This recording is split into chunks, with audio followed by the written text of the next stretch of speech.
حدیث مبارکہ مروی ہے، آقا علیہ الصلوۃ والسلام نے فرمایا، صحابہ سے فرما رہے ہیں کہ اگر تم میں سے کسی کے گھر کے باہر دروازے پر ایک نہر بہہ رہی ہو اور وہ شخص اس نہر میں دن میں 5 مرتبہ غسل کرے تو بتاؤ کیا اس کے جسم پہ کوئی میل کچیل باقی رہے گی؟ صحابہ عرض کرتے ہیں یا رسول اللہ بالکل، وہ تو پاک صاف ہو جائے گا، کوئی میل کچیل باقی نہیں رہے گی۔ تو کریم آقا نے فرمایا بالکل ایسے ہی جب ایک بندہ اللہ کے حضور دن میں 5 مرتبہ نماز کے لیے حاضر ہوتا ہے تو اس کے نامہ اعمال میں اس کے جسم پر جو گناہوں کی میل ہے وہ اللہ بالکل پاک صاف کر دیتے ہیں۔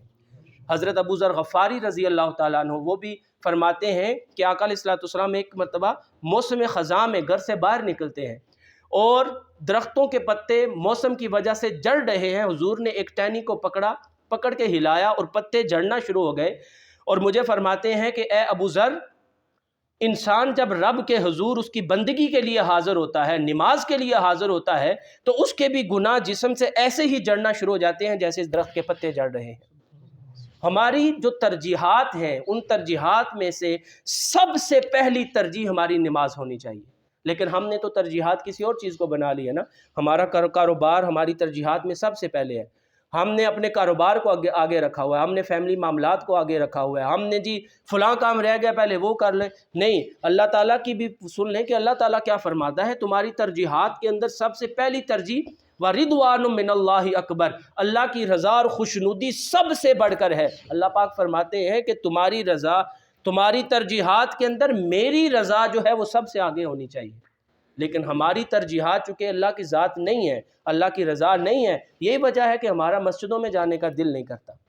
اور دیکھیں قرآن میں اللہ پاک فرماتے ہیں انما یعمر مساجد اللہ من آمن باللہ والیوم الآخر واقام الصلاۃ وآت الزکاۃ، تم میں سے مسجدیں وہ آباد کرتے ہیں جو اللہ پہ ایمان لے کے آتے ہیں، یوم آخرت پہ ایمان لاتے ہیں، نماز قائم کرتے ہیں، زکوٰۃ دیتے ہیں۔ اب ذرا ایک رخ تو اس آیت مبارکہ کا یہ ہے کہ باری تعالیٰ ایمان والا تو وہ ہو گیا جو تجھ پہ ایمان لائے، یوم آخرت پہ ایمان لائے، نماز کو قائم کرے اور زکوٰۃ ادا کرے، وہ ہو گیا ایمان والا۔ اب ایمان والا ہونے کے بعد وہ بندہ تیری مسجد کو آباد کرے گا۔ اب اس آیت کا ذرا دوسرا رخ دیکھیں، کیا ہم میں سے کوئی شخص ایسا ہے کہ جو مسجدوں کو آباد کرنے کی نیت، دیکھیں نماز کا وقت ہوتا ہے، اذان ہوتی ہے تو ہمارا دل کرتا ہے مسجد میں جانے کے لیے؟ نہیں کرتا، ہماری مسجدیں ویران پڑی ہوئی ہیں۔ تو جب ہماری مسجدیں ہماری وجہ سے ویران ہو گئی ہیں تو کیا پھر ہمارا شمار اللہ کے اوپر ایمان والوں میں ہوتا ہے یا اس کے برعکس ہو جاتا ہے؟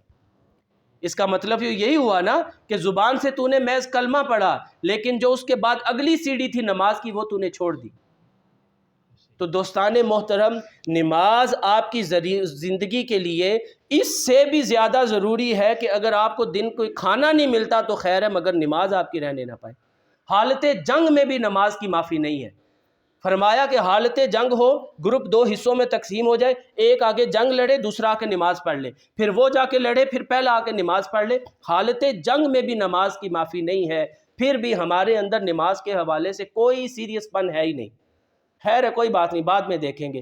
یقین کیجئے جب آپ کی ترجیحات میں نماز نہیں رہتی تو اس کا نقصان حضور غوث الاعظم شیخ عبد القادر جیلانی علیہ الرحمہ غنیۃ الطالبین میں فرماتے ہیں کہ ایک بندہ جو نماز کی ادائیگی کے لیے سستی کرتا ہے اس کے لیے 15 عذاب ہیں، اور ان 15 عذابوں میں سے 6 عذاب اسے دنیا میں ملتے ہیں، 3 عذاب اسے موت کے وقت ملتے ہیں، 3 عذاب جب قبر میں جاتا ہے تب ملتے ہیں، اور 3 عذاب جب قبر سے نکل کے رب کے حضور حاضر ہوتا ہے تب ملتے ہیں۔ اور سنیے وہ 15 عذاب کون سے ہیں۔ فرمایا کہ بے نمازی شخص جو ہے اس کے اندر سے اللہ کی ذات صلاحیت ختم کر دیتی ہے، وہ صالح نہیں رہتا، وہ سچا نہیں رہتا۔ دوسرا عذاب یہ ہے کہ اس کی کوئی بھی نیکی قابل قبول نہیں ہے، یہ بے نمازی کی میں بات کر رہا ہوں۔ تیسرا عذاب یہ ہے کہ اس کی کوئی دعا قبول نہیں ہوتی۔ چوتھا عذاب یہ ہے کہ اس کی روزی کے اندر سے برکت اٹھا لی جاتی ہے، اس کے رزق میں سے برکت اٹھا لی جاتی ہے۔ اور اسی طرح اگلا عذاب اس کے لیے یہ ہے کہ جو نیک حضرات ہیں، جو ہمارے نیک اولیاء ہیں، صلحاء ہیں، علماء ہیں، ان کی دعاؤں میں سے اللہ کی ذات بے نمازی کا حصہ نکال دیتا ہے، ان کی دعاؤں میں بے نمازی کے لیے کوئی حصہ باقی نہیں رہتا۔ اور اسی طرح جب وہ شخص مرتا ہے تو موت کے وقت اسے اس قدر پیاس لگتی ہے کہ اگر 7 دریا بھی اس کے حلق میں انڈیل دیے جائیں تو وہ سیراب نہیں ہو سکتا۔ بے نمازی کی بات کر رہا ہوں۔ اور دوسرا، اس کو موت اچانک آتی ہے۔ تیسرا